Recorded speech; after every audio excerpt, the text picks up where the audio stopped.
Paz do Senhor a todos, irmãos, bom dia. Vamos ficar de pé, vamos orar para a gente iniciar nossa EBD hoje, invocar a presença do Senhor. Senhor Deus, nós queremos te agradecer, ó Pai, por uma oportunidade de estarmos mais uma vez em tua casa para louvar e agradecer o teu santo nome e aprender mais de ti em mais uma escola bíblica. Neste primeiro domingo de outubro, em que vamos iniciar uma nova fase de estudos, que o Senhor possa se fazer presente conosco, nos abençoando, nos guiando sempre pelas veredas de tua justiça. Se faz presente conosco, nós pedimos em nome de Cristo Jesus. Amém. Amém. Pode sentar. Irmãos, como os irmãos estão vendo, desde que a gente voltou da quarentena, a gente tem tentado adaptar a escola bíblica, trazer coisas novas, para fazer com que essa situação fique o mais confortável possível para todos nós. E nós voltamos, tivemos a lição sobre a pandemia do coronavírus, uma lição maravilhosa que os professores estiveram aqui explanando, falando sobre toda essa situação. Mas agora, no mês de outubro, a nossa metodologia vai ser diferente. Eu não sei se todos sabem, mas no mês de outubro é um mês em que nós celebramos a Reforma Protestante. Algumas pessoas já têm ciência do que é a Reforma Protestante, o que foi, qual é a importância da Reforma para nós cristãos evangélicos, para nós cristãos batistas. Então, historicamente, isso tem uma importância muito grande para a nossa fé, para o nosso credo, para a forma como nós adoramos a Deus. O que nós somos hoje, o que fazemos, o que pensamos, a nossa identidade, nós devemos à Reforma Protestante.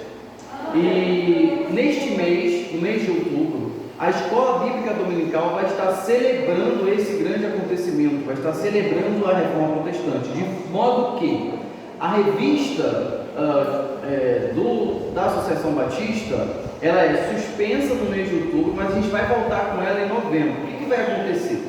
As 4 lições de outubro da revista, que nós estudaremos em outubro, vai ser ensinado às quartas-feiras em forma de devocional, tá? Começando quarta-feira agora. Quem está escalado para quarta?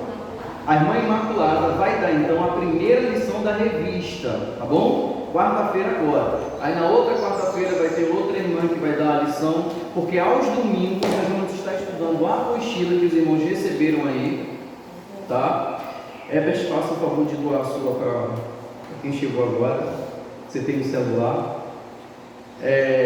E aí nós vamos estar estudando, cada domingo uma parte dela. E aí no primeiro domingo de novembro nós voltamos para a lição realmente da Escola Bíblica, com a lição de número 5. Então nós não vamos perder as lições, elas vão ser dadas nos dias de quarta-feira, mas aos domingos de manhã nós vamos estar estudando essa apostila aí que os irmãos receberam, que também tem disponível em PDF, tá bom? Para quem quiser acompanhar no celular ou quem quiser acompanhar também aí de forma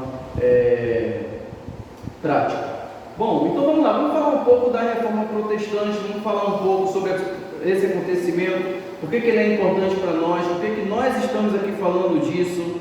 Então, para iniciar, eu gostaria de fazer com os irmãos um panorama bem rápido, bem simples da história da igreja. Mas se os irmãos verem ali, a gente colocou a escala. Cada domingo de outubro, hoje dia 5, semana que vem dia 12, 19, 26, a gente vai falar sobre um fundamento da Reforma Protestante, que é também um fundamento de nossa fé e prática. A nossa confissão de fé batista, ela é baseada nesses 5 pontos aqui da Reforma, que nós vamos estar estudando um a cada domingo. Só no último domingo a gente vai estudar 2, porque são 5 pontos, mas a gente tem 4 domingos. Então, no último domingo a gente vai estudar 2. Tá? Mas para a gente entender como isso aqui chegou a acontecer, como tudo isso aqui se tornou realidade, a gente precisa um pouco estudar um panorama da igreja. O que aconteceu na história da igreja que fez com que nós chegássemos a esse ponto de precisar resgatar os verdadeiros valores cristãos, os verdadeiros valores bíblicos, relacionados à Escritura. Então, irmãos, a EBD, a partir de hoje, não só no mês de outubro, mas todas as aulas da EBD a partir de hoje, elas vão seguir um esquema, ela vai seguir um protocolo. Nós não teremos mais cultos de manhã, nós só teremos agora culto à noite, de 9 às 11, aos domingos, pela manhã será somente escola bíblica dominical, quando o irmão Rogério dá aula, quando a irmã Fernanda, a irmã Elisa, a irmã Herbert, a irmã Imaculada, todo mundo, tá? E aí vai ser oração, já fizemos, aula. Depois da aula, a gente vai abrir um tempo para os irmãos fazerem as perguntas e tirarem as dúvidas. Então eu peço para os irmãos que guardem suas perguntas para o final da aula, para a gente não ficar interrompendo, né, toda hora, e fazer uma aula mais fluida. Então pode anotar suas perguntas, suas dúvidas que você tiver, anota, para no final da aula você perguntar e você tirar. E depois das perguntas, a gente vai ter a parte da dinâmica que nós vamos fazer. Então todo domingo vai ter uma dinâmica diferente que nós vamos fazer com os irmãos aqui, para que nossa aula seja muito mais proveitosa. E depois o ofertório, né, com louvor e o encerramento. Então essa vai ser a nossa didática a partir de agora na escola dominical. Então vamos começar, irmãos, um pouco sobre a história da igreja. Quando é que a igreja começa? A igreja começa com Cristo Jesus. Cristo, ele funda a igreja a partir de sua morte e ressurreição, né? Ele fala assim para Pedro: tu és Pedro, mas sobre esta pedra edificarei a minha igreja, e as portas do inferno não prevalecerão contra ela. A partir daquele momento, Cristo tem um prenúncio de que ele deixaria nesta terra um grupo de pessoas, que no grego seria eclésia, que significa assembleia, grupo, reunião, né? Ou igreja, né? Que seriam discípulos dele, levaria a sua mensagem para o mundo. Então Cristo, ele morre. Quem ele deixa substituindo ele? Os apóstolos, que antes eram discípulos, deixa os apóstolos. Esses apóstolos formam mais discípulos, batizando e pregando no nome de Jesus. A igreja vai se espalhando não só por Jerusalém, chega na Ásia, chega na Europa, chega no Egito, chega no Oriente, na Arábia, chega na Índia através de discípulos como Tomé. Então a igreja vai se espalhando pelo mundo afora. Só que a forma que a igreja vive, o que a igreja prega, ela sempre vai contra o quê? O rudimento do mundo. O Império Romano, que era o império dominante na época de Cristo, ele pregava coisas totalmente ao contrário da pregação da igreja. Pregava a idolatria, pregava o culto ao imperador, né? Pregava práticas incestuosas, pregava práticas lascíveis, tudo que os discípulos de Jesus vêm pregando contra. Se os irmãos verem as cartas de Paulo, por exemplo, Paulo está combatendo, por exemplo, ali em Corinto, coisas gravíssimas, que era costume dos corintianos ali, né? Vou usar essa expressão, corintianos, praticarem, mas que agora, como crentes, eles não podem, não devem mais praticar, né? Paulo muitas das vezes vai usar a expressão, né? Antes vocês eram filhos das trevas, mas agora vocês são filhos da luz. Então a igreja está sempre nessa contramão do mundo. Quando nós estamos em contramão com a maioria, é prático, é simples e é notório que sempre essa minoria vai sofrer perseguição, vai sofrer opressão, né? Os discípulos de Jesus, a maioria deles foram martirizados, foram mortos por amor à pregação do Evangelho. Mas o que a história vai nos mostrar é que quanto mais a igreja é perseguida, mais ela cresce. Quanto mais ela sofre, mais os números de cristãos vão aumentando. E foi isso que o Império Romano não entendeu. Quanto mais eles perseguiam esses cristãos, mais esses cristãos morriam. Quanto mais eles levavam esses cristãos para a cova, para o Coliseu, para serem mortos pelos leões, mais eles ficavam firmes na fé. Então esse período da história, né, é a frase aqui de igreja apostólica, ela vai do ano 30, né, aproximadamente, quando Jesus morre, até o ano 100, quando João morre. João, que escreveu o Apocalipse, ele morre no ano 100 depois de Cristo. E ali se encerra o período apostólico, ou seja, quando o último apóstolo de Cristo, ele morre. E quem vem depois? Vem ali os discípulos dos discípulos de Jesus, né? A partir do segundo século, ou seja, do ano 101 até 450, a gente vai ter o que a gente vai chamar de era patrística. O que significa patrística? Vem de pais da igreja. São defensores do Evangelho que vão agora defender o que os apóstolos pregaram. Os apóstolos, eles pregaram a palavra de Cristo. Os patrísticos, né, como a gente vai ter nomes como Policarpo, né, como outros nomes também, eles vão defender aquilo que os apóstolos pregaram, contra as heresias, contra os falsos ensinamentos, contra aquilo que estava ameaçando a igreja. Então vai ser um período muito grande, veja, 101 até 450. Porque o que acontece aqui em 450 aproximadamente? Durante esse tempo patrístico, a maioria desses patrísticos, né, eles foram mortos e perseguidos porque defenderam o verdadeiro Evangelho. O Império Romano perseguia. Só que no ano de 523, um imperador romano chamado Constantino, ele se converte ao cristianismo. Mas a forma de cristianismo que ele se converte não é a mesma forma de cristianismo que os pais da igreja estavam defendendo e que os apóstolos defendiam. Já era o cristianismo que estava se adaptando ao Império Romano, se adaptando às práticas politeístas, adotando costumes em que os próprios romanos estavam associados. Então ele se converte ao cristianismo, né? No ano de 313, ele cria uma lei chamada Edito de Milão, que dá permissão para os cristãos cultuarem o seu Deus, né? Ou seja, não vão mais ser perseguidos. Quando encerra a perseguição aos cristãos, automaticamente vem uma comodidade da igreja. Os irmãos podem observar que toda vez que a igreja ela tem essa liberdade, tem essa permissão, a tendência é se acomodar. E com essa acomodação, o que vem? Vem coisas ruins, né? Vem ali o excesso pela riqueza, vem o excesso pela prosperidade.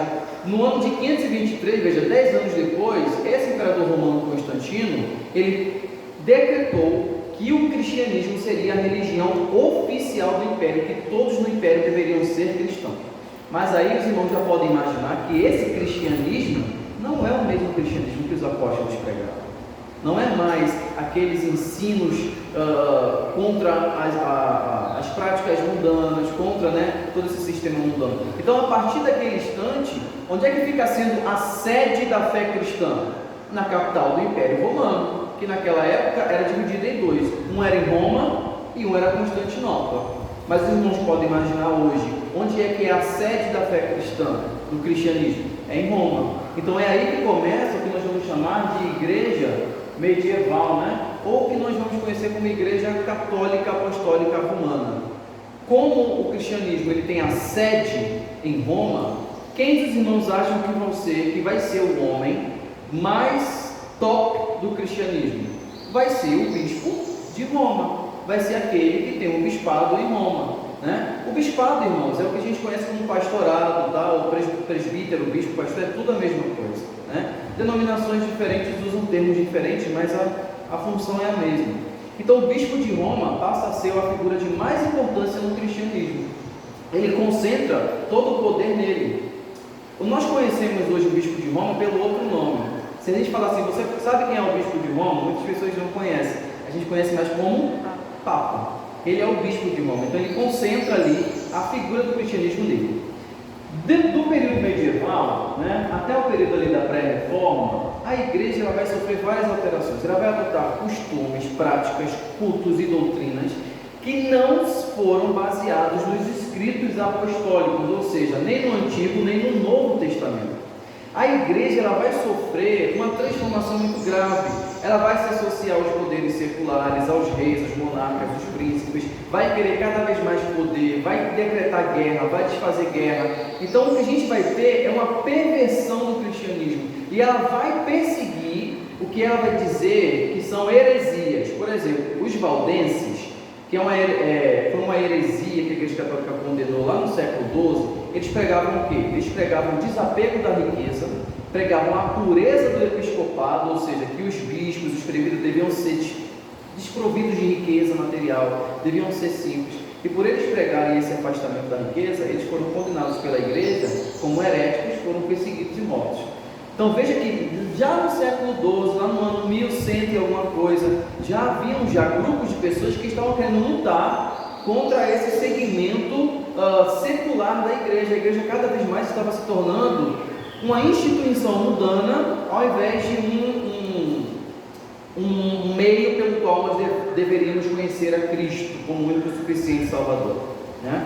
Então cada vez mais a igreja ela se perde, até que a gente chega ali na igreja da pré-reforma, do ano 1300 até 1500, a gente vai ter ali o surgimento de homens que vão começar a lutar contra esse poder da igreja, contra esse poder centralizador, contra essas perseguições, contra essas doutrinas equivocadas que estavam sendo pregadas na igreja.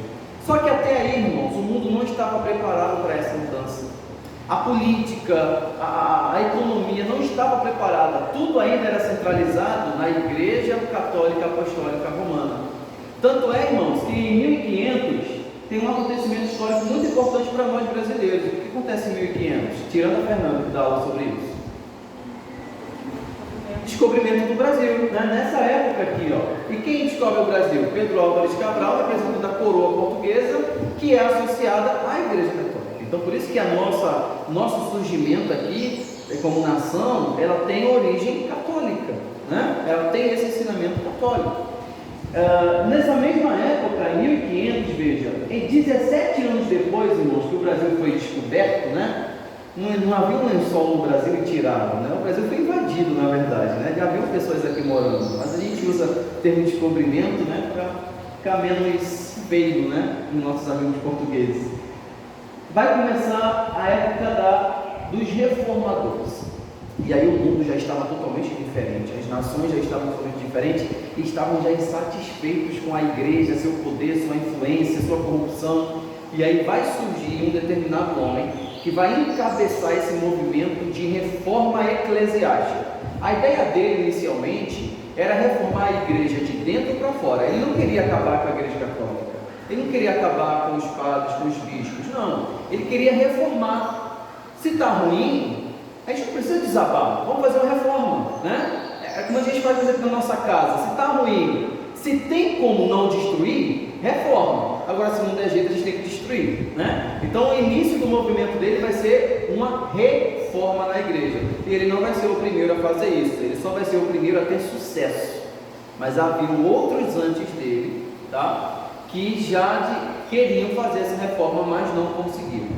Então, de lá para cá, os irmãos vão ver que vão surgir várias fases hoje na igreja, né? A partir do ano 2000, os historiadores dizem que começou a fase da igreja evangélica ecumênica. Isso aqui talvez seja a pior das nossas fases, né? Porque tem uma ideia de ecumenismo, a gente pode falar disso depois. Mas nós batistas, né, falando como igreja batista, onde é que está o surgimento de nossa denominação aqui na igreja?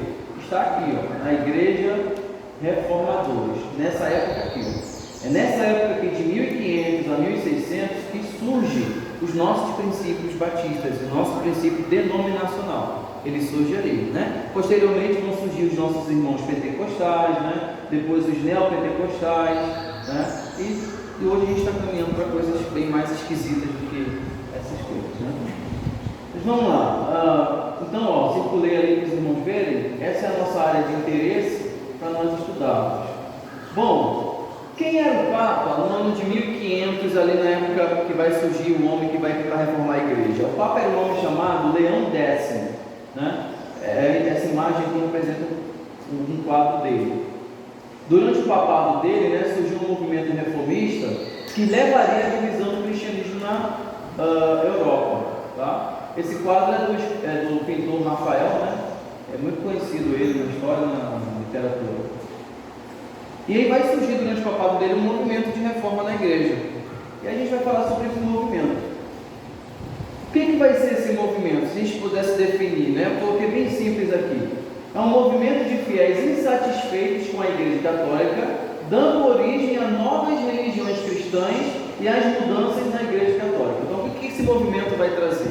O intuito principal dele era transformar a igreja, mas aconteceu que a igreja não foi transformada da forma como eles queriam. Então, como não foi transformada da forma que eles queriam, vão surgir então novas igrejas, vão surgir o que a gente vai chamar de novas denominações, novos ali centros eclesiásticos ali. E isso vai gerar também um movimento da igreja católica chamado de Contra-Reforma. Vai acontecer no século XV, né? 1517 é o ano, gravem esse ano, 1517 é o ano que vai começar, tá? E onde que ele vai surgir? Surge na Alemanha, mas vai se espalhar para a Suíça, França, Inglaterra e Escócia principalmente. Então, a reforma protestante, ela abrange esses lugares aqui, começa na Alemanha e depois se espalha para cá. O que nós temos nos Estados Unidos, no Brasil e outros lugares do mundo, já são um movimento avivalista depois da reforma. Então, são aqueles que foram da reforma que vão agora fundar novas denominações. Tá? Então nós somos herdeiros dos reformadores. Foram eles que fizeram discípulos, esses discípulos deles vieram para cá e trouxeram o evangelho para a gente. Tá? Antecedentes. Eu vou falar agora sobre algumas pregações que a Igreja Católica estava pregando e praticando na época da Reforma Protestante. Vejam só. Insatisfação dos reis e dos nobres. Havia insatisfação. Os altos tributos cobrados pela Igreja e a disputa de poder entre o rei e a Igreja estava gerando insatisfação nos reinos. O reino da Alemanha, os príncipes da Alemanha, da França e da Inglaterra já não estavam satisfeitos com o preço que a Igreja estava cobrando, os tributos, a influência política. Vai ter um rei na Inglaterra que ele vai querer se casar, na verdade ele vai querer se divorciar e se casar, só que a Igreja não vai permitir. Aí o que ele vai fazer? Ele vai romper com a Igreja, né? Então veja que até nas áreas particulares, né, como a Igreja estava influenciando. Então esses reis já estão insatisfeitos, já estão por aqui com isso. Descontentamento com a burguesia, condenação do lucro pela Igreja. Os burgueses, quem são os burgueses? São os vendedores, são os banqueiros. A Igreja ela pregava o quê? O lucro é pecado. O lucro ele só pode ser até 10%, acima de 10% é usura. Isso que era a Igreja pregava, mas era o que ela praticava? Não. Ela cobrava impostos de todo mundo, acumulava riqueza nela, mas condenava você se você lucrasse mais do que o devido. Os burgueses, os comerciantes, não gostavam disso, porque eles queriam enriquecer, eles queriam ali ter dinheiro, mas a Igreja condenava essa prática deles, né? Ou seja, era meio farisaísmo. Não faça isso que é errado, só eu posso fazer, né? Era mais ou menos isso. Então os burgueses também estavam insatisfeitos. E as questões teológicas, né? Por exemplo, debate sobre o livre-arbítrio, que foi inserido na Igreja com São Tomás de Aquino, teologia da predestinação da fé, Santo Agostinho resgatou isso, né, de Paulo, leitura e interpretação da Bíblia restrita à Igreja. Essas questões aqui estavam centralizadas na Igreja, e os membros não poderiam discutir e nem opinar sobre essas questões. Então essas questões aqui fizeram parte do debate que geraram insatisfação com a pregação da Igreja. E aí veja, corrupção moral. O clero, a Igreja estava totalmente corrompida. Venda de indulgências, venda de perdão. Ah, você quer receber o perdão? Uma moeda. Ah, você quer receber a salvação? Deposita uma quantia aqui no cofre. A Igreja, né, ela chega a dizer que para você livrar a alma do seu falecido que morreu, você tem que pagar uma determinada quantia e receber ali um documento para você livrar a alma do seu antepassado que está padecendo lá no purgatório, para ele conseguir alcançar o céu. Então é o monopólio do que? Da salvação. A Igreja ela monopolizou. Quem aí já jogou Monopólio? Aquele jogo, né? O que é monopólio? Monopólio é você trazer para você todos os meios de produção de uma coisa. Por exemplo, se só eu fabrico celular, ninguém aqui consegue comprar celular sem comprar comigo. Eu tenho um monopólio do celular. Ninguém consegue celular aí se não for comigo. Isso é monopólio. A Igreja, ela criou o quê? Um monopólio da salvação. Tanto é que até hoje, qual é o ensinamento da Igreja Católica? Não há salvação fora da Igreja Católica Apostólica Romana. Até hoje esse é o credo. E se eu tenho um monopólio da salvação, eu posso então dizer quais são os meios dessa salvação. Eu digo que para você é uma moeda de ouro, eu digo que para você são 2 porque você pecou mais do que ela, eu digo que para você são 5 porque você pecou mais do que elas juntas. Então, isso é a venda de indulgências, é a venda do perdão, e isso estava acontecendo. Imagine pessoas pobres que acreditavam em Deus, que acreditavam, né, na salvação e pensavam que para alcançar a salvação tinha que passar por isso tudo, né? Tem um filme, né? Não sei se os irmãos já viram um filme chamado Lutero. No filme tem uma senhora, uma mulher muito pobre que tem uma filha que é aleijada e ela consegue uma moeda de esmola. E aí a pregação da igreja é: deposite uma moeda na caixa que você vai garantir a salvação do seu filho. Aí ela pega a única moeda que ela tinha, compra o alimento da filha, ela deposita ali, porque ela crê que a salvação de sua filha já estaria garantida pelaquela moeda. Não é muito diferente do que está sendo pregado em algumas igrejas hoje. Não é muito diferente. Por isso que algumas pessoas dizem que nós estamos precisando de uma reforma de novo, né? Porque a gente está caminhando, está regredindo para essas coisas, né? Veja, venda de relíquias sagradas. Pasmem. A igreja dizia que tinha a caveira de João Batista, e quem fosse lá, tocasse lá na caveira, alcançava o perdão do seu pecado, né? A veste de Maria, o santo sudário, a túnica que cobriu Jesus, a igreja dizia que tinha essas coisas e ali começava a atrair pessoas para aquilo, né? Venda de cargos eclesiásticos, a gente chama de simonia. Ah, você quer ser bispo? Deposita uma quantia aqui que a gente reserva o seu bispado. Ah, você quer ser freire? Deposita aqui uma quantia que a gente reserva. Isso a gente chama de simonia, querer comprar dons espirituais com o dinheiro, tá? Ignorância religiosa dos padres e novas interpretações bíblicas, né? Isso aqui, ó, era o mesmo que nada. Isso aqui era só um livro de enfeite nos púlpitos. O que valia era o que os padres diziam, era o que a igreja dizia.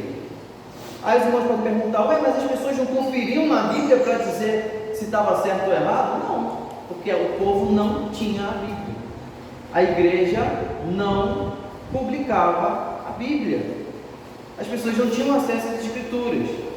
É por isso que nós devemos valorizar isso aqui tão grandemente, mais do que a nossa própria vida. Porque teve gente que morreu para a gente hoje ter acesso a isso aqui. Senão a gente ia continuar sendo enganado pelas mesmas coisas, né? Se eu disser para você que o céu é azul, mas nunca deixar você sair de casa, você sempre vai acreditar em mim. Mas se você sair de casa e conferir que o céu é azul, você vai testificar que a minha pregação é verdadeira.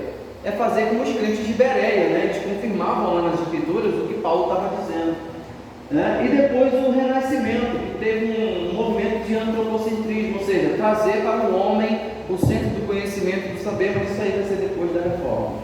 Vamos lá, precursores.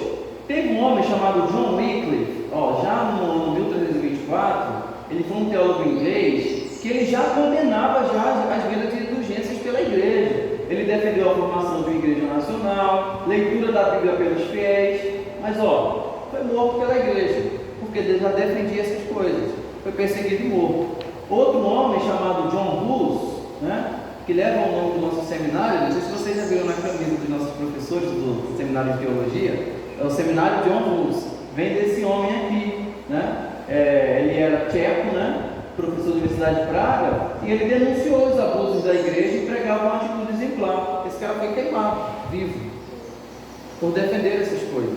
Dizem que quando ele estava sendo queimado, ele soltou uma profecia dizendo que eles estavam queimando um ganso, não é isso, Herbert?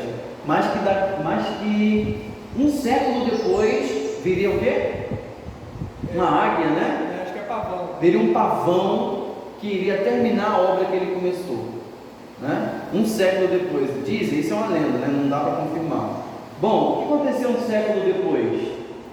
A gente vai ter o início, então, de um movimento que vai começar aqui na Alemanha, e vai se expandir por todos os lugares conhecidos. O movimento vai começar com um homem chamado Martinho Lutero. Esse seria ali o pavão que o John Hus profetizou que viria e continuaria a obra dele. E quem era Lutero? Rapidamente, né? Ele era alemão, estudou direito e teologia, era monge agostiniano, e ele se rebelou contra as doutrinas da igreja. Lutero, ele tinha uma coisa dentro dele que ele não conseguia entender como é que funcionava a graça de Deus, como é que ele, pecando tanto, sendo pecador, ia conseguir ser perdoado por Deus. Por quê? Porque a igreja ensinava que a salvação era através das obras. Só que Lutero não conseguia parar de pecar. Se a salvação é por obras e eu preciso não pecar para ter a salvação, então eu estou perdido. Isso confundiu muito Lutero. E ele vai começar então a ler as escrituras, até que ele vai ler um versículo, lá em Romanos capítulo 1, versículo 17. Ele vai ler e vai estar escrito lá: o justo viverá pela fé. Esse versículo, né, dentro do contexto ali, vai fazer Lutero ter uma mudança de perspectiva muito grande. Ele vai encabeçar esse movimento aí. Em 1517, né, a igreja cobrava de indulgências, né? Ele, revoltado, ele escreve 95 teses. O que são 95 teses? São 95 argumentos que ele vai dizer que a igreja não deveria praticar e o que a igreja deveria defender, né? Ele escreve lá: a igreja não deve pregar indulgências, a igreja não deve pregar heresias. São coisas muito práticas. 95 leis, né? Teses. E ele vai pregar na porta da igreja de Wittenberg no dia 31 de outubro de 1517. Ele Então é por isso que nós celebramos o Dia da Reforma no dia 31 de outubro de 1517, porque é o dia que começou esse movimento. E qual é o significado, irmãos, dele pregar isso nas portas da igreja? Quando ele prega essas teses nas portas da igreja, todo mundo que vai chegar lá vai fazer o quê? Vai ler. Quem sabe ler, vai ler. E vai começar a se espalhar aqui pela cidade. Isso vai gerar um movimento, vai chegar nos ouvidos dos padres, vai chegar nos ouvidos dos príncipes, e Lutero ele vai ser obrigado pela igreja a como é que fala a palavra? Se retratar. Nega tudo aquilo que você falou, nega tudo aquilo. Ele vai diante do Papa Leão X e ele diz: eu não vou negar, não vou. A igreja começa então a perseguir ele. Quem dá abrigo para ele é um príncipe da Alemanha, que também está inconformado com a igreja católica. Lutero ele passa 2 anos escondido numa torre desse príncipe, onde durante esses 2 anos ele traduz o Novo Testamento para o alemão, né? A Bíblia nessa época só poderia ser em latim, que era a língua falada pelo clero eclesiástico, né? Então eles não podiam traduzir a Bíblia para outro idioma. Então Lutero traduz para o alemão porque é a língua do povo. Ele quer que o povo leia a Bíblia, ele quer que o povo conheça. Ele traduz para o alemão, dá esse exemplar de presente para o príncipe, né? E depois essas traduções da Bíblia vão começar a ser divulgadas pela imprensa. Um homem chamado Gutenberg, ele inventou a imprensa. A imprensa vem da uma máquina de fazer cópia mesmo, era a Xerox da época, né? E o primeiro livro que Gutenberg produziu na imprensa dele foi o Novo Testamento de Martinho Lutero.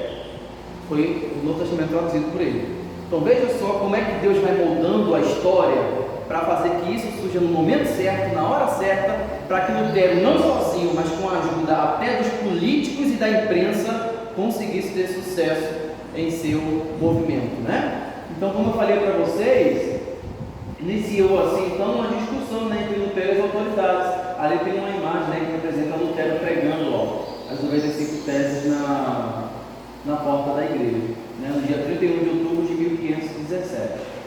Aqui nós temos um quadro que é Lutero na dieta de Worms, que é um debate teológico, né? Aqui nós temos o príncipe da Alemanha, né, que começou a perseguir Lutero por causa da influência da igreja, e Lutero se defendendo das acusações. Carlos V, que era imperador do Sacro Império Romano, né, tentou submeter os seguidores de Lutero que protestavam. E o que significa? O que vai acontecer? Essa reforma ele vai gerar um pouco de satisfação, na verdade muita satisfação, nas pessoas que vão começar a usar a violência contra a igreja católica e contra o imperador que representava ela. Então é por isso que o nome protestante vem daí, porque vai começar a ter protestos e violentos contra, né, a igreja católica, coisa que Lutero não pregava, né? Tanto que ele vai até condenar essas pessoas que usavam de violência para querer os seus direitos. Ele vai condenar isso. Mas aí o nome vai pegar e o que a gente vai conhecer é a reforma protestante, né? Nós somos conhecidos hoje como protestantes, né? Então por isso que vem aí desse acontecimento. Lutero é excomungado, né? Condenado à morte, mas ele é protegido num castelo, né? Do nobre alemão Frederick da Saxônia. Vamos passar aqui. E quais são os princípios básicos do luteranismo? O que Lutero defendeu que a igreja católica não defendia? Salvação pela fé, não por obras. Leitura livre e interpretação da Bíblia. A Bíblia tem que ser lida por todos, tá? Eliminação de santos e imagens. Fim do celibato para sacerdotes. Lutero era um monge, então não podia casar. A primeira coisa que Lutero fez quando rompeu com a igreja foi arrumar uma mulher e casar. Teve vários filhos, né? E teve vários filhos ali, e ele pregava isso, o fim do celibato para os sacerdotes. Isso é inconcebível, né? Para ser sacerdote tem que ser celibatário. Não faz sentido biblicamente. Não seguimento da autoridade papal, 2 sacramentos só, batismo e ceia. São os 2 únicos sacramentos que a gente tem na Bíblia. A igreja católica tem 7 sacramentos, nós só temos 2, biblicamente comprovado, batismo e ceia. Submissão da igreja ao Estado, utilização do alemão nos cultos religiosos. Imagina se eu fizesse aqui um culto em inglês, quem ia entender? O culto tem que ser na língua do povo, tem que ser na língua que o povo entenda, né? O povo ia para a igreja e estava lá o padre fazendo a missa em latim. Quem entendia além dele mesmo? Ninguém. Negação da transubstanciação. O que é transubstanciação? A igreja ensina que na ceia o pão ele vira a carne de Cristo e o vinho ele vira o sangue de Cristo. A Bíblia não ensina isso. A Bíblia ensina que ela representa, não que vira, né? Aí é um símbolo, mas a igreja ensina que há um misticismo que ele vira mesmo ali o corpo do sangue. Lutero ele nega isso, né? Esse é um quadro que representa um pouco, né, das perseguições ao reformista, gente. E aí a igreja, ela não vai ficar de braços cruzados. Ela vai iniciar um movimento para combater a reforma de Lutero. É o que a gente vai chamar de contra-reforma.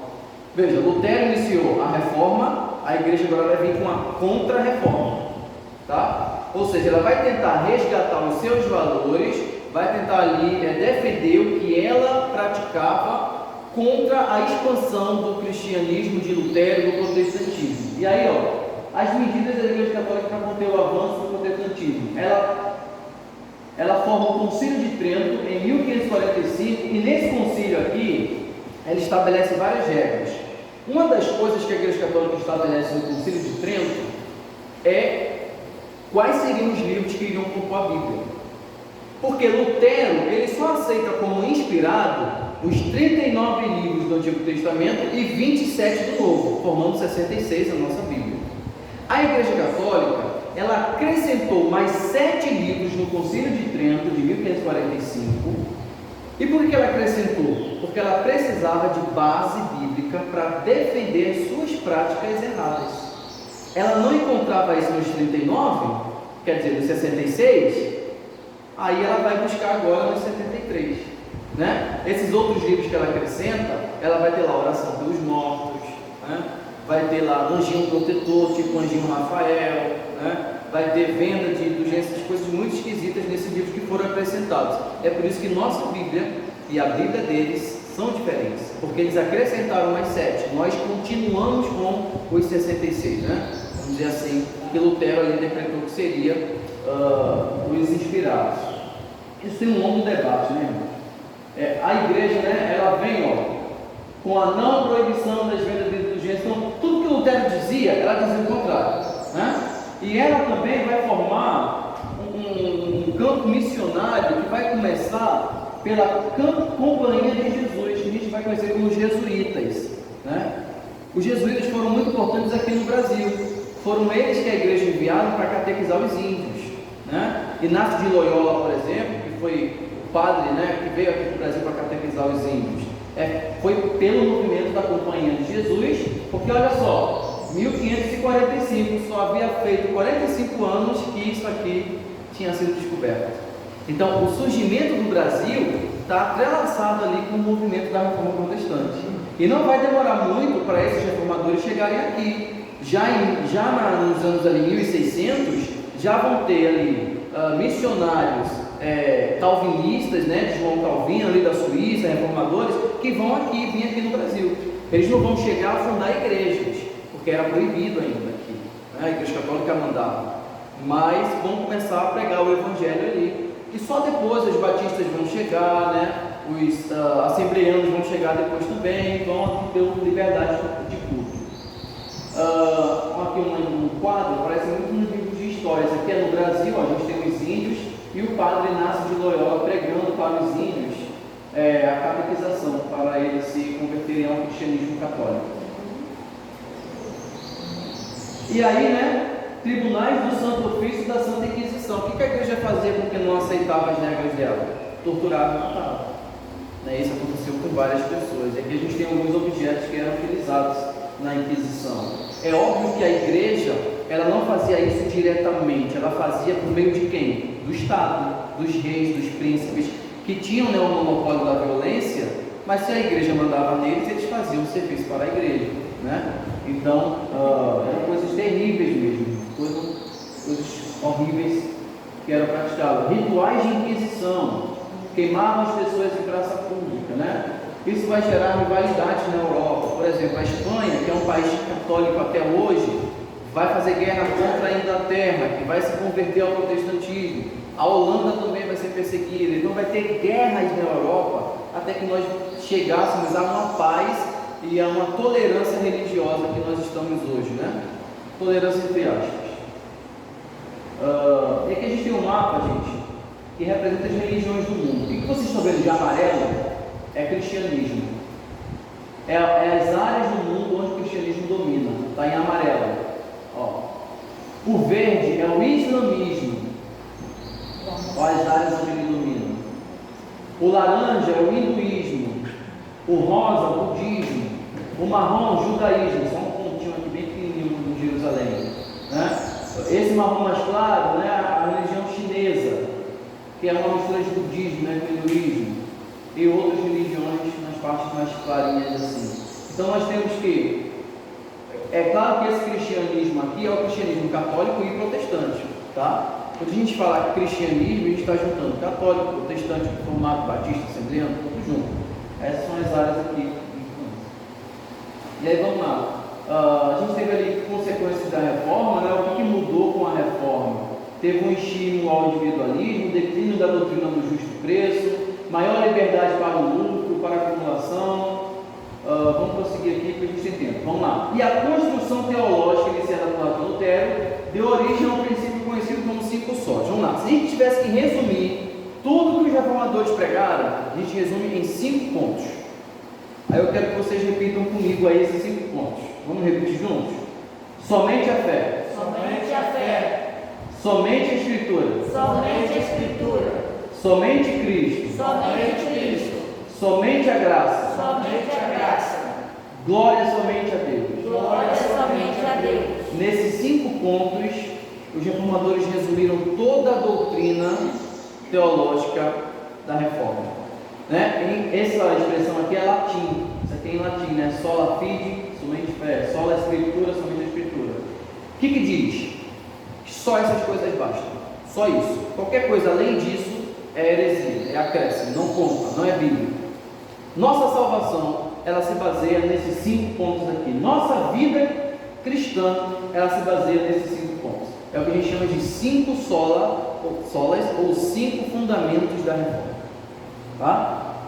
E aí, como eu falei para vocês, cada domingo nós vamos estudar um fundamento desse. E hoje nós vamos estudar o primeiro desses 5 pontos, que é o central aqui em cima. Em latim, sola scriptura. Em português, somente a Escritura. Por que esse é o primeiro? É o mais importante assim, né, em grau de eficiência. Porque toda a nossa fé, ela é baseada em quê? Na Escritura. Tudo que nós sabemos sobre Deus, Escritura. Tudo que nós praticamos, Escritura. Fé, Escritura.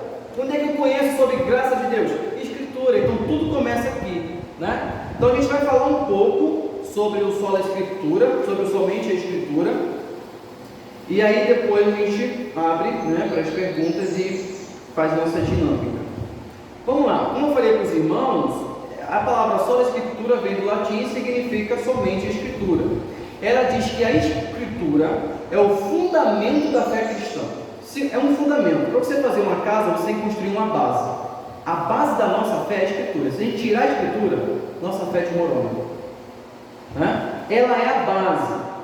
Ela é o que a gente tem, na verdade, né? Desde a época da Reforma até nós, a gente teve uma banalização muito grande da palavra evangelho. Não parece que evangélico hoje virou moda? Todo mundo quer ser evangélico. Mas será que todo mundo queria ser evangélico, por exemplo, na época da Reforma? Né? Há 300 anos atrás, há 500 anos atrás, né? O termo evangélico antes, o que ele significava? Né? Defensores das bases doutrinárias da reforma. Somente a Escritura, somente a fé, somente a graça, somente a glória de Deus, né? E somente a fé. Evangélico era isso. Hoje, evangélico, a gente tem um conceito totalmente diferente, né? Qualquer um que frequenta ali um culto, frequenta uma denominação, é evangélico. Mas se você perguntar para essa pessoa quais são as bases da fé dela, a razão dela crer, ela não consegue te responder. Então a gente tem uma banalização, um abandono desses pontos centrais da reforma protestante. Um abandono, né? Perdendo então o significado. Isso não significa que nós devemos agora não ser mais chamados de evangélicos. Nós somos. mas temos que saber o porquê que nós somos e defender esse termo. Evangélicos tem a ver com evangelho. Não dá para ser um evangélico se não souber pelo menos dizer quais são os 4 evangelhos da Bíblia, né? E o que eles tratam. Então essa ruptura, né, ela se dá justamente pelo abandono principal do fundamento da nossa fé, as Escrituras. Esses evangélicos modernos de hoje não conhecem as Escrituras. Agora, nós não podemos nos conformar a isso. Nós temos que resgatar essas verdades e valores. Por isso que nesse mês nós estaremos resgatando essas verdades.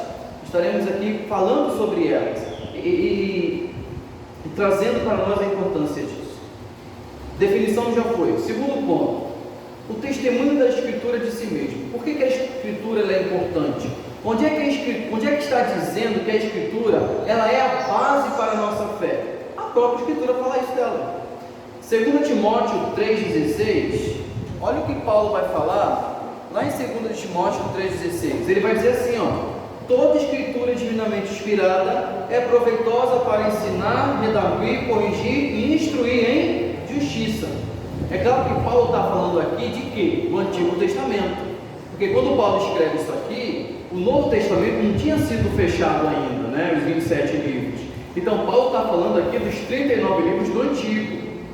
Mas essa expressão que Paulo usa aqui, ó, inspirada, é a mesma expressão que a gente vê lá em Gênesis, no hebraico, de soprar a vida. Sabe quando Deus soprou a vida em Adão? E deu a ele um espírito de vida? Esse mesmo verbo, soprar, é o verbo que Paulo usa aqui para dizer que a Escritura foi inspirada. Ou seja, o que ele está dizendo? Que a Escritura foi dada por Deus ao homem. Deus inspirou ao homem, soprou no homem inspiração para escrever essas coisas.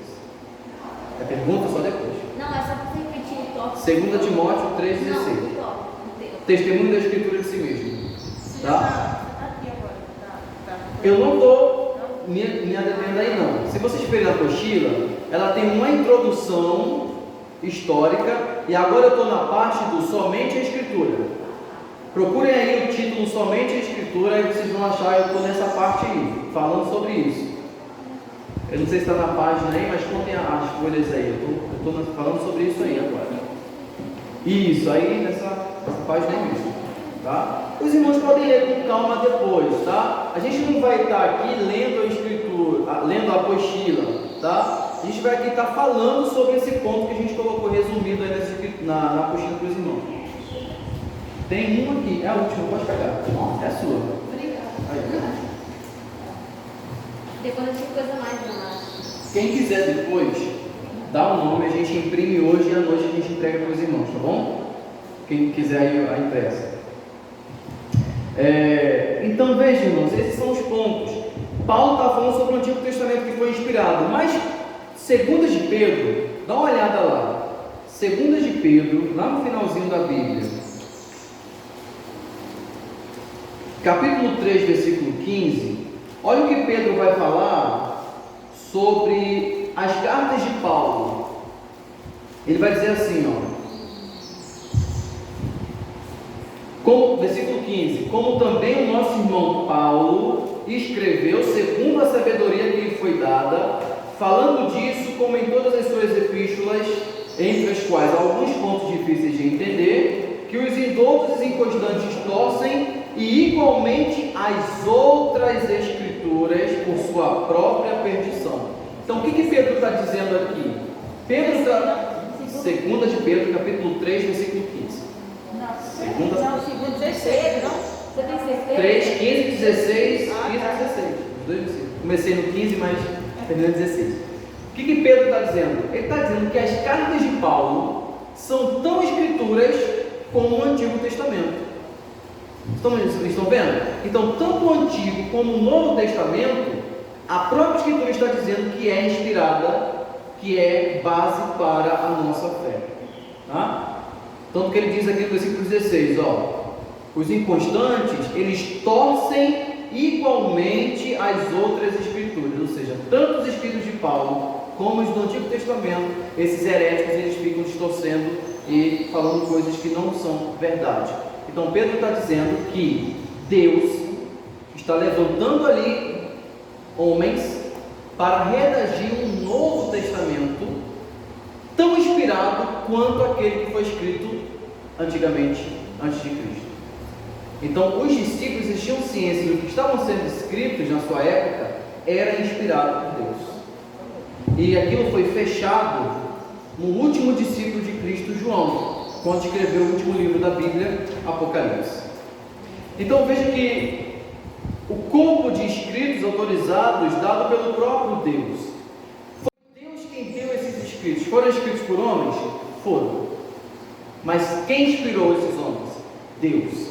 Irmão, se a gente tirar isso da nossa fé, você pode voltar para casa e nunca mais ir para a igreja.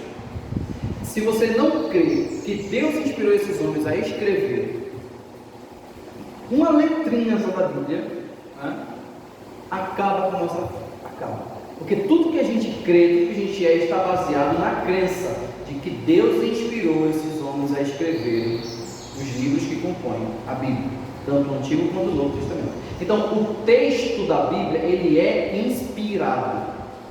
A tradução, ela pode variar. Agora vamos falar um pouquinho de tradução e de texto. Aqui nós temos a nossa Bíblia traduzida pelo padre João Ferreira de Almeida, traduzida para o português, tá? Foi um padre católico que no século passado traduziu a Bíblia para o português. Mas a gente tem várias traduções da Bíblia, né? Só em português a gente tem mais de 50. Tem NVT, NTLH, né? Tem Almeida Revista e Corrigida, Almeida Revista e Atualizada. Cada vez mais a Bíblia ela vai sendo adaptada para que as pessoas possam compreender com mais facilidade, né? Por exemplo, quando eu era criança, eu ficava ouvindo aquele versículo da Bíblia, que Jesus disse assim: pedi, dar-se-vos-á. E eu ficava perguntando quem era dar-se-vos-á. Eu ficava, quem era dar-se-vos-á? O que ele fez na Bíblia? Quem ele foi de importante, né? E dar-se-vos-á é uma conjugação no português do verbo dar no futuro, será dado. Então olha só como é diferente eu falar assim, ó, peça e será dado. Pedi, dar-se-vos-á. Mas a essência não é a mesma. A essência o que a gente está querendo dizer é o quê? Persevere na sua petição e será dado a você. Apesar que posso falar? Vai. Agora, apesar que tem muitas traduções que você falou que foram vindo, né? E realmente quando a gente lê, a gente entende melhor. Com certeza. São complicadas, mas para quem está chegando. Assim, Com certeza, né? Então há uma grande dificuldade, né? Cada vez mais as igrejas hoje estão pegando traduções que as pessoas entendam com melhor facilidade e decorem melhor o versículo, porque a Bíblia ela é para ser lida e decorada, né? A gente tem que guardar aquilo que a gente lê. Então é mais fácil gravar será dado do que dar-se-vos-á, né? Isso me traumatizou na minha infância. E outra coisa também que eu não entendia, Atos dos Apóstolos. Eu achava que Atos era uma pessoa. Por quê? Porque eu tinha um vizinho que o nome dele era Atos. Aí quando eu ia para a Bíblia e via lá Atos, eu achava que Atos foi um homem que escreveu Atos dos Apóstolos. Mas Atos são ações, são práticas. São o quê? Ações dos apóstolos. Então veja aqui, essas traduções elas servem, né, para que haja maior possibilidade de expansão da palavra de Deus. Deus ele não decretou, quando ele entregou a lei lá para Moisés, ele escreveu lá em hebraico. Foi hebraico. O povo tinha que prestar atenção naquilo, estudar e ler. Só que Deus não falou assim para Moisés: ó, essa lei jamais deverá ser traduzida, ou jamais deverá ser copiada para outras pessoas. Não. No ano de 350 aproximadamente antes de Cristo, essa Bíblia em hebraica foi traduzida para o grego. Sabe por quê? Porque a maioria dos judeus que estavam vivendo na época não falava mais hebraico, falava grego. Então, o que é mais importante? Preservar a tradição ou a verdade? Verdade, acima de tudo, a verdade. Então, se hoje nós estamos falando uma nova língua, que a Bíblia seja traduzida para essa nova língua. Agora, não se perca a essência. A essência não pode perder. A essência jamais pode se perder. A tradução pode variar, tá? Então, quando nós dizemos que a Bíblia é inspirada, não é a tradução que é inspirada, mas é a essência dela, a palavra dela, tá? Hoje em dia, né, um dos problemas da tradução é quando quem está dirigindo o culto quer fazer a leitura responsiva, porque ele lê numa versão e cada um lê na sua versão, e é aquele bolo que a gente vê no culto à noite, né? Por isso que a gente tem um auxílio aqui do Data Show para facilitar, porque é complicado. Mas existem sim traduções melhores, traduções piores, sim, mas isso aí requer um estudo ali, né, da Bíblia. Então veja, nós não somos uma religião esotérica. O que é religião esotérica? É aquilo que só um grupinho ali pode participar, que só um grupinho tem acesso às informações, tem acesso à transcendência, a algo sublime. Não. Deus quer tanto que as pessoas vejam o conhecimento da verdade, que Ele permite que a palavra escrita dele seja disseminada por aí, em traduções e vídeos. É diferente, por exemplo, do livro do islamismo, o Alcorão. O Alcorão não pode ser traduzido, ele é árabe, ele é decretado ali árabe, ele não pode ser traduzido. Então veja que é fechado ao islamismo, a Bíblia não. Graças aos reformadores, hoje qualquer um pode ter o livro mais vendido e publicado do mundo. A Bíblia é um livro e sempre será. E isso é um recorde que nunca, jamais livro algum vai bater. A Bíblia sempre foi e sempre será o livro mais publicado e vendido em todo o mundo.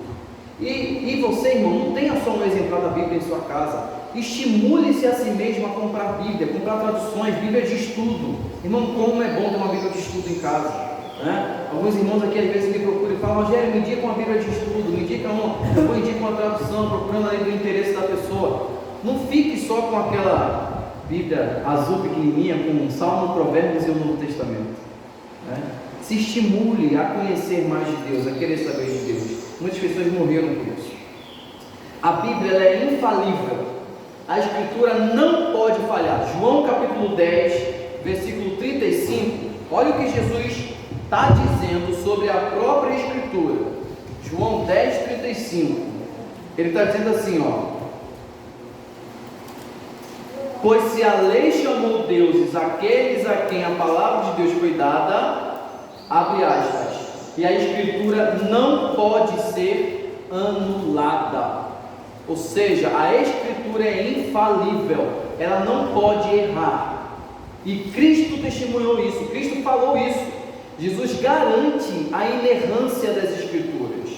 Veja, lá em 2 de Pedro, agora voltando para 2 de Pedro, capítulo 1, versículo 20, olha o que Pedro vai dizer. Não precisa abrir não, vou traduzir aqui, mais ou menos o que está escrito lá. Pedro vai dizer em 2 Pedro 1,20 que nenhuma profecia provém de vontade humana, mas da parte de Deus. Ou seja, nenhuma profecia, nada do que foi escrito, decretado, proveio de vontade humana. Não foi Paulo lá com sua inspiração própria que escreveu as suas cartas. Não foi Moisés que com inspiração própria escreveu o Gênesis. Foi inspiração divina, pelo Espírito Santo. Então, a primeira maneira como vemos o Espírito Santo em toda a Bíblia é da forma como o próprio Espírito Santo inspirou esses homens a escreverem. A Bíblia, o intervalo que a Bíblia foi escrita, gente, veja, do século 15 antes de Cristo até o século 1 depois de Cristo. Vamos somar tudo? 16 séculos. Do início Gênesis até o último livro Apocalipse, 16 séculos, mais de 40 autores. E o que esses 40 autores têm em comum? Uma mesma inspiração. Vocês já leram na Bíblia e viram que o que Moisés escreveu lá em Gênesis bate com o que Paulo está falando lá em 2 Coríntios? Ou o que está em Apocalipse bate com o que está lá em Daniel? Ou o que está lá em Naum bate com o que está lá em Mateus? Não é à toa isso. É que o mesmo Espírito que inspirou lá fez com que esse aqui fechasse junto, né? É por isso que a Bíblia não se estuda só em Gênesis. Gênesis não se estuda só em Gênesis. Quer conhecer a Bíblia? Estuda ela completa, né? Investiga ela, examina ela. Foi a ordem que Cristo nos deu. Então veja, Deus nos fala somente através da Escritura. E aí nós temos 3 conceitos básicos sobre a Bíblia. Veja, ela é infalível, o que nós dizemos. A Bíblia não pode falhar, ela não pode errar. Ela não erra. Se ela errar, ela não é infalível. Se ela é infalível, não foi inspirada por Deus, porque Deus não pode errar. Deus não pode, vai contra a natureza dele. Agora, a linguagem da Bíblia ela é uma linguagem coloquial. A Bíblia foi escrita por homens, não foi? Para que homens entendessem. Os cientistas tendem a acreditar que Deus criou o universo e tudo que existe. Por quê? Porque Gênesis capítulo 1, versículo 2 é muito simples. Está lá, e Deus disse, haja luz. Tá. Mas quais foram os processos científicos que aconteceram para que a luz viesse a existir? Imagina se Deus tivesse colocado terminologias científicas na Bíblia. As pessoas já não lêem. Se ele tivesse colocado uma linguagem científica pelo qual ele criou as coisas, quem ia entender a criação? Então, a linguagem da Bíblia, ela é coloquial, ela é linguagem popular, porque Deus quer que todos entendam, Deus quer que todos compreendam, por isso que a linguagem dela é simples. Josué orou e o sol, a gente sabe hoje pela ciência que não é tão simples assim, o sol parar. O sol não se move ao redor da terra, é a terra que se move ao redor do sol. Mas o que é mais simples para as pessoas entenderem? Que o sol parou na sua trajetória no céu, ou que Deus fez com que todos os sistemas heliocêntricos, que a Terra parasse no seu movimento rotacional, sua translação. Imagine como seria difícil ensinar nossas crianças, né? Então até para nós hoje adultos também é difícil às vezes entender. Então a linguagem dela é coloquial para que todos consigam entender, né? Por isso que as pessoas dizem assim, ó, a Bíblia diz que o sol parou. Isso é mentira. O sol não para, foi a terra que parou de girar, né? Mas a Bíblia não está dizendo, a Bíblia não está errando aqui cientificamente, ela só colocou numa linguagem que desce para todo mundo entender. Perspectiva, né? Uma perspectiva, exatamente. Na perspectiva da gente que está aqui embaixo, não, realmente o sol ele anda, né? Mas para quem está lá em cima, ele fica parado lá, né? Veja, a Bíblia é confiável, ela é a revelação de Deus ao homem. Foi a forma como Deus quis se revelar ao homem, através da Escritura. Então ela é confiável, logo, não há novas revelações de Deus além das Escrituras. Irmãos, qualquer um, seja ele quem for, dizer para você que ele recebeu revelação de Deus, que ele recebeu profecia, que ele recebeu uma inspiração de Deus para algo futurístico, que ele recebeu um novo entendimento de Deus, isso é demônio. Isso é demônio, não sou eu que estou dizendo. Gálatas capítulo 1, Paulo está dizendo. Eu vou ler para não ocorrer o erro de errar com os irmãos. Gálatas capítulo 1. Dá uma lida comigo lá em Gálatas, por favor, capítulo 1.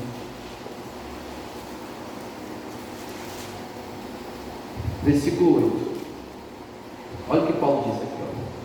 Mas ainda que nós mesmos, ou seja, eu, Paulo, ou um anjo do céu vos anuncie outro evangelho além do que já vos tem anunciado, seja anátema. Anátema é maldito. Assim como já vos dissemos, agora de novo também digo, se alguém vos anunciar outro evangelho além do que vocês já receberam, seja anátema. É tão grave que ele repete 2 vezes. Então hoje a gente vê pessoas buscando novas revelações de Deus, buscando um Deus além daquele que se revelou nas Escrituras. Isso não provém de Deus, irmãos. Igrejas hoje que fazem movimentos. Vamos subir um monte porque lá Deus vai se revelar a nós. Vamos subir um monte porque lá nós vamos receber algo a mais de Deus, irmãos. Não existe algo a mais de Deus, além do que as Escrituras já disse sobre Ele. Não espere nada além de Deus, além do que Ele já determinou que é e que será nas Escrituras. As pessoas hoje se enganam, as pessoas hoje vivem enganação, se perdem, não só espiritualmente, mas matrimonialmente, financeiramente. Sua vida é acabada porque elas vão atrás de um Deus além daquele que a Escritura já determinou para a gente quem Ele é. Cristo foi a última e final e determinante revelação de Deus a nós. Não tem mais além do que Mateus, Marcos, Lucas e João disse ali, ou que os discípulos escreveram sobre Ele. Porque com João, Deus selou ali as inspirações apostólicas de inspiração de escritos bíblicos. Foi selado ali. Não tem. Então, muita atenção com o eis que te digo, com assim diz o Senhor, com vamos receber ali uma revelação de Deus. Não. Quer receber a revelação de Deus? Vai para as Escrituras. Quer conhecer a Ele? Vai para as Escrituras. O professor Adalto Lourenço, ele ensina uma coisa muito profunda e linda. Ele diz que Deus escreveu 2 livros. Deus escreveu 2 livros. Muito fácil de ler, muito fácil. O primeiro é a natureza. É a forma como ele prega ao mundo sem dizer uma palavra. Não tem como olhar para a natureza e dizer que Deus não existe. Olhar para o universo e ver. Irmão, sabe o sol que queima a nossa cabeça aqui, no Rio de Janeiro principalmente? Ele é uma estrela. As estrelas que a gente vê no céu, a maioria delas são muito maiores do que o nosso sol. Não vocês imaginem. Mas como é que é isso, Rogério? É porque quanto mais distante, o objeto fica menor para a gente, não fica? O sol está muito perto de nós. Essas estrelas estão muito longe. Mas você não tem ideia. Olha, às vezes eu fico assistindo vídeos, aí eu assisto as pregações, né, desse professor que ele é cientista também. O tamanho do universo. Nós não somos nada, irmão. Eu vou dizer uma coisa para os irmãos que pode bugar um pouco a cabeça dos irmãos. Imaginem que vocês estão na praia. Imagina, na praia. Pega um pouco da areia da praia. Né? Aí, bota em cima de uma mesa agora e conta os grãos ali. Conta. Depois dá nome para cada grãozinho de areia. Dá um nome para cada grão. Depois mistura. E depois tenta reconhecer qual é o grão que você deu nome para cada um. A Bíblia diz que Deus chama as estrelas do céu pelo nome. E pasmem, não sou eu que estou dizendo, é a ciência. Até os que não acreditam em Deus dizem isso. Que existem mais estrelas no universo do que grãos de areia em todas as praias do mundo. Não, imagina isso. Se você juntar toda a areia de todo mundo, ainda vai ter mais estrelas no universo do que grãos de areia. Não tem como não crer em Deus desse jeito. Não tem como crer que justamente aqui no nosso planeta Ele colocaria as condições perfeitas para a gente habitar. Então Deus ele se revela através do seu primeiro livro, a natureza. É um livro magnífico. Aprenda a ler a natureza. Aprenda a ver Deus na natureza. E o segundo é a Bíblia. É a Bíblia. Deus ele se revelou ali, através das Escrituras. Então, buscar avivamento, buscar um conhecimento de Deus além das Escrituras, não dá. Não dá. A gente tem exemplo na Bíblia de um rei chamado Josias, que uma vez ele mandou fazer uma reforma no templo de Jerusalém. E sabe o que foi encontrado lá no templo de Jerusalém? A lei. O povo já estava tão perdido já no conhecimento da lei de Deus, que quando leram para Josias que estava escrito na lei, Josias teve uma transformação na vida dele e Israel passou o avivamento mais grandioso de sua história. Agora, qual foi a base desse avivamento? A lei de Deus, a Escritura. Né? Para a gente terminar no final. 3. A própria palavra usou a palavra. A palavra usou a palavra. João capítulo 1, versículo 1. No princípio era, e o verbo estava com, e o verbo era. Eu amo a Deus. Eu amo Jesus, irmã Graça. Você ama Jesus? Fala aí os 10 mandamentos aí. Fala aí 3 beatitudes. Fala aí os princípios básicos da fé cristã. Não sei. Você não ama Jesus, você não conhece. A gente só ama aquilo que a gente conhece. Né? Você ama aquele pessoal lá na rua? Não sei, eu não conheço ele, não sei o que ele defende, o que ele pratica, né? A gente só ama o que a gente conhece. Tem até um versículo que Jesus mesmo disse, que basicamente você está dizendo: aquele que me ama guarda as minhas palavras. Guarda, exatamente. Então veja, o verbo é uma palavra, a Escritura é a palavra. Cristo reivindicou para ele o uso e o poder da palavra. Veja, ele disse assim: não vim revogar a lei, vim cumpri-la. Na tentação, qual foi a arma de Jesus contra Satanás? Toda vez que Satanás vinha fazer Jesus pecar, a primeira coisa que Jesus dizia: está escrito.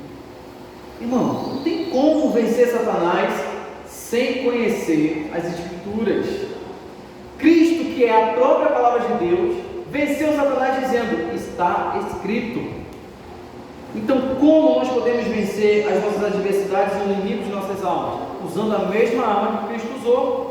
Nos debates contra os fariseus, Jesus dizia para eles: vocês não leram? Vocês não já leram lá? Está escrito lá, né? Qual é o ponto então de discordância nossa com os católicos, com a Igreja Católica? Eu dizer que a Bíblia é a única autoridade, é a única fonte de autoridade, isso tira as autoridades eclesiásticas que eles têm, e principalmente a autoridade suprema, que se senta lá no trono, lá em Roma. Então esse foi o ponto de discordância da reforma.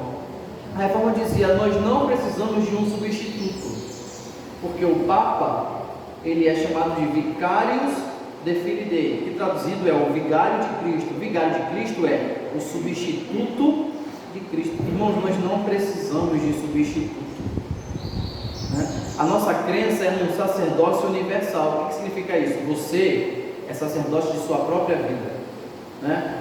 Em outras palavras, salvação é individual, né? Guarda o que tens. A Bíblia diz isso: guarda o que tens, né? A reforma, ela acontece porque houve um abandono desses ideais das Escrituras sagradas, né? E várias heresias. O somente a Escritura é a chave para não se abrir portas para introduzir conceitos e práticas humanas dentro da igreja. Toda vez que a igreja abandona as Escrituras, ela se perde, ela adota doutrinas erradas, ela adota costumes errados, ela faz campanhas erradas. Eu vejo que tem igreja aí, irmãos, que fazem campanhas como, por exemplo, traga uma foto do seu inquilino para a gente orar por ele. Eu pergunto aos irmãos: tem embasamento bíblico para essas práticas? Bíblia para isso? Isso é o que? Está limitando? Deus não sabe quem é a pessoa que eu estou falando para ele? Eu preciso mostrar para ele uma foto? Não, irmão, isso é só para ilustrar. Nós não precisamos de enfeite, irmão. A nossa fé não é uma árvore de Natal, quanto mais enfeitada melhor. Não. A nossa fé, ela é uma videira que tem que dar somente fruto. Fruto é só isso, não precisa de enfeite, só fruto.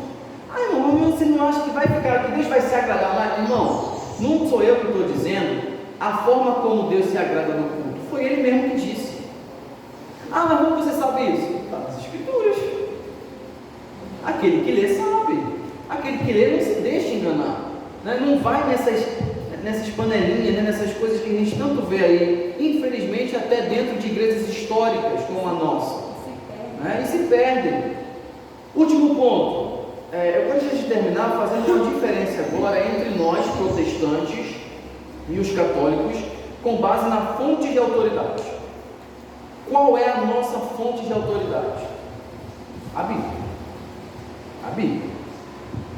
A Bíblia é a nossa única fonte de autoridade aqui nessa terra, né? É pelo qual nós vivemos, praticamos, né? Acreditamos, é a Bíblia. Agora, fazendo uma diferença, né, entre não só os católicos, mas outras religiões e seitas que nós temos. Por exemplo, os mormons. Os irmãos sabem quem são os mormons? Os mormons são uma seita. Normalmente eles saem por aí. Vocês podem conhecer eles pela roupa. Eles são parecidos com os TJ, né?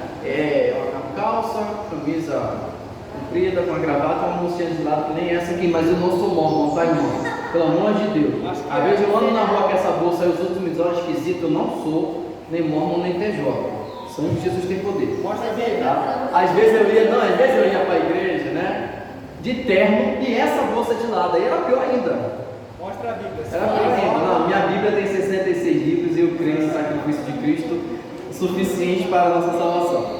Por exemplo, os mormons, eles creem que a Bíblia é inspirada por Deus, mas eles creem que a Bíblia é suficiente, não é fonte de autoridade.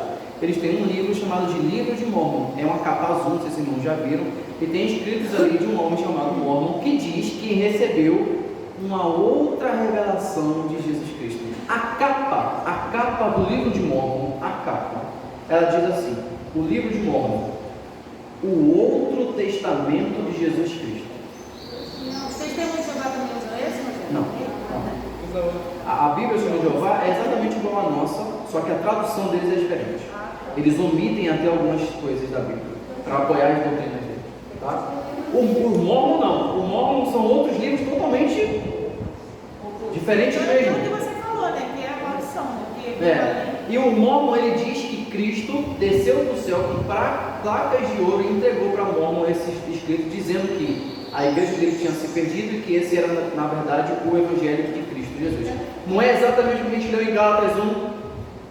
Um anjo do céu descendo, falando de outro evangelho que não foi o que eu preguei. É isso. O islamismo, ele acredita no Pentateuco, ou seja, os primeiros 5 livros da nossa Bíblia, acredita nos escritos evangélicos, Mateus, Marcos, Lucas e João, e no Alcorão. Tá? O Alcorão são os escritos de Maomé. Então, para o islamismo, a Bíblia não é suficiente fonte de autoridade, ainda existem outros escritos. Para o espiritismo, eles acreditam na Bíblia. Eu acho que a passagem favorita dos espíritas é 1 Samuel 28, né? Espírito Samuel voltando. Mas o que eles acrescentam à Bíblia? Acrescentam informações de médiuns, ou seja, é o que a gente chama ali quando a pessoa está recebendo informações do plano espiritual. Então, a qualquer momento, os espíritas podem implementar na religião deles uma nova doutrina, um novo ensinamento, a partir do momento que eles receberam ali aquela informação. E os católicos? O que os católicos acreditam como fonte de autoridade? A Bíblia. Mas não só a Bíblia. Porque se os católicos acreditassem que a Bíblia é a única fonte de autoridade, nós seríamos irmãos em Cristo. Nós seríamos irmãos.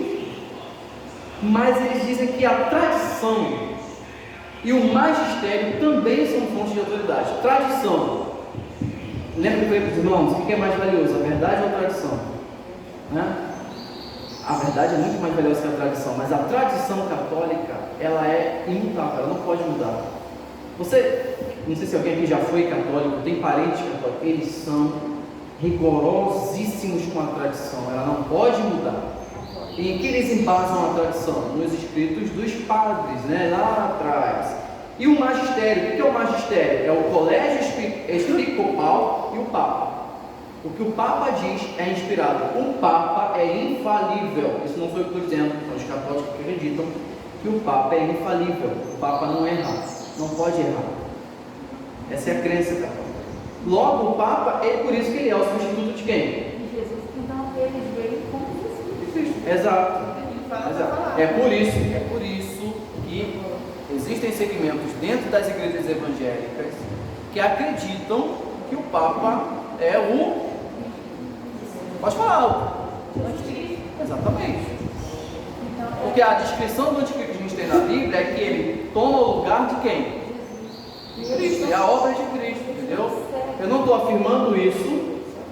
Eu não estou dizendo aqui que a besta que subiu do mar, a besta que subiu da terra, o chip da besta, a marca da besta vai vir de lá. Deus me livre de afirmar isso. Mas tem muitas pessoas que acreditam com base nisso, né? Com base nessas heresias. Então vejam que a inspiração deles não vem somente da Bíblia. E o Concílio de Trento, como eu falei para os irmãos lá em 1545 ou 46, estabeleceu exatamente essas doutrinas, que a Bíblia não é a única fonte de autoridade, que ainda existem outras fontes de autoridade. Então aí a gente se explica o que? As doutrinas católicas, como o culto mariano. O que é culto mariano? É a adoração a Maria. A adoração a Maria tem base bíblica, mas vem da tradição. A adoração a santos tem base bíblica? Não, mas vem o que? Da tradição. Isso continua até hoje. E continua até hoje. Ontem eu li que um menino aqui no Brasil vai ser beatificado, porque parece que ele curou uma outra criança que tinha câncer. Ele estava internado no hospital, né? E ele era católico e parece que houve ali, ele acabou curando a criança que tinha câncer e morreu. A igreja quer beatificar esse menino e agora ele vai virar um santo. Então, orações para os santos, beatificações, culto mariano, não tem base bíblica para isso. Agora, se você for conversar com um católico, né, falar sobre essas práticas dele, vai se constranger, por quê? Porque ele acredita que as fontes de inspiração não é só a Bíblia. Nós acreditamos que é só a Bíblia, mas para ele tem a tradição e o Papa, né? A primeira coisa que você tem que fazer para convencer um católico da suficiência de Cristo é convencer a ele que a única fonte de inspiração é a Bíblia. Porque se ele continuar acreditando que a tradição também é fonte de inspiração, ele vai continuar acreditando nas outras coisas. A primeira coisa que o católico tem que mudar na perspectiva dele, né, é a concepção que ele tem da Bíblia. É ele entender que a Bíblia é a única fonte de autoridade e nenhuma outra coisa. Se ele entender isso, ele vai desfazer de um por um esses ensinamentos e essas práticas extras que eles acrescentam na religião Eu deles. coloquei nos estágios, eu tenho amigo que é católico. Então, quer dizer, quem tem ouvido os outros que dizem. Agora, irmãos, temos que ser prudentes, sábios e saber conviver com essas diferenças e respeitá-las. Sempre respeitá-las. Eu não estou dizendo aqui que a verdade é relativa. Relativismo é coisa do demônio. Tá?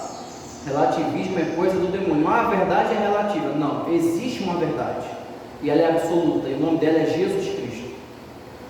Se eu sair pregando por aí que a verdade é relativa, eu sou o pior tipo de crente que existe. Porque eu estou dizendo que até minha verdade pode ser questionada. Não, eu tenho fé que a minha verdade é a verdade. Você tem que ter fé que a sua verdade é a verdade. Quando você vai evangelizar, você não vai tentar impor a sua verdade sobre a pessoa? Sim, mas não é nem com força e nem com violência. É através de que arma? Espírito Santo. Então convença ele através do quê? Do ensino das Escrituras e pela obra do Espírito Santo. E sempre tenha em mente, quem convence e quem converte, não somos nós, é o Espírito. Tá? Nós não herdamos a salvação pela quantidade de almas que a gente converte, né? Às vezes eu tinha essa ideia, alguns anos atrás, quando eu terminava de pregar, fazia o apelo e ninguém vinha à frente, e aquilo gerava um descontentamento. Mas Cristo mudou isso. Nós falamos, mas quem faz a obra interior é o Espírito. Já foi lançado. Então não se cobre pela obra que só o Espírito Santo pode fazer. Agora faça a sua parte para o Espírito Santo fazer a dele. Amém? Amém. Vamos até agora 10 minutos de perguntas e respostas. Os irmãos podem fazer as perguntas. Eu ia fazer uma pergunta referente às salvas. Você pode parar. Eu ia fazer uma pergunta referente às salvas. Não.